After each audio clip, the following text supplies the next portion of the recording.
తీసుకుని కూడా మేము నిరూపించడానికి ప్రయత్నాలు చేస్తున్నాము. అదేవిధంగా శిక్షణ కూడా ఇస్తూ ఉంటాము. హిందూ మిత్ర శిక్షణ అని ఇవ్వగా అందులో హిందూ మిత్ర శిక్షణ తీసుకున్న తర్వాత వారు సమాజంలోని అనేక సేవలు చేయడానికి కూడా వారు యోగ్యతను పొందుతారని మా విశ్వాసం.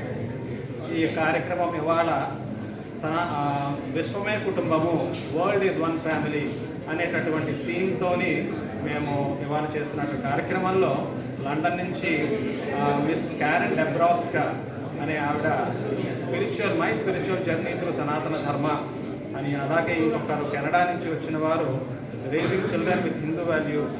ఇలాగా నేను కూడాను ఇటీవల కాలంలో నేటివ్ విజ్డమ్ అనగా ప్రపంచంలోని పలు చోట్ల ప్రాచీన కాలం నుంచి కూడా సనాతన ధర్మము, వారు వేరే వేరే పేర్లతో వాళ్ళు పిలవచ్చు, కానీ సనాతన ధర్మము అనేటటువంటిదే అందరికీ కూడా మూలము అని చెప్పి ఆ విషయాన్ని కూడా నేను ఇవాళ మాట్లాడడం జరుగుతుంది. అనేక సాంస్కృతిక కార్యక్రమాలు కూడా జరుగుతున్నాయి. ముఖ్యంగా అందులో ఉద్దేశం ఏంటంటే మనం శారీరక దృఢత్వాన్ని పెంచుకోవాలి, ఆరోగ్యాన్ని పెంపొందించుకోవాలి.